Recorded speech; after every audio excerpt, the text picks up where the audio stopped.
Hey guys, Rich Page, R. Jemison, Timber Frame Company, the main timber framer. I want to take a couple minutes today to go over a little more detail on how to set up an offset and use a fence to do a straight cut. I've been demonstrating this on a couple of different projects or a couple of different videos I've had, but I wanted to go in detail on how I set this up, so if anybody has any questions or any thoughts, you can take a look. So let me move the camera around and show you what I'm doing. All right. So what we've got here is the offset piece. I've got another video showed you how to make an offset piece.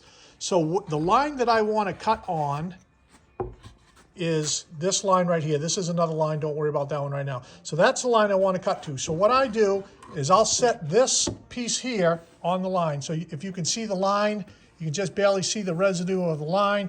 And so then what I'll do is I'll bring up this piece, the piece of plywood behind it, and that is what I'm going to use for a fence to run my saw across. So the offset is the distance between the outside of the saw table and where the blade cuts, knowing that I want to cut and basically leave a residue of this line for my cut. So that's what this offset piece does. So I'll set the offset piece down, line it up perfectly, touch off with this plywood fence, clamp the fence, and you want to clamp the fence pretty good. You don't want that fence sliding around and moving around because you're going to be leaning on that a little bit with the saw. So that's how the offset works. Just wanted to share that with you. When it's time to cut, now you take this piece off here, your fence is clamped in place, and you can now run your saw against this fence to make your cut. What you want to do, and what you'll notice with this offset, is with any saw, you want to be having the larger portion of your table here and the smaller portion of your table here.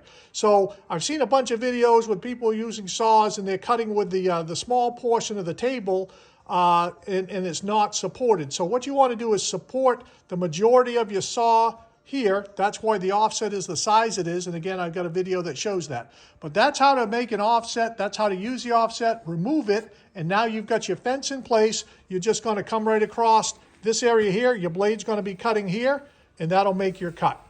All right, just wanted to share that. If you have any questions, any thoughts, leave me some comments. Click like and subscribe. Thanks, guys.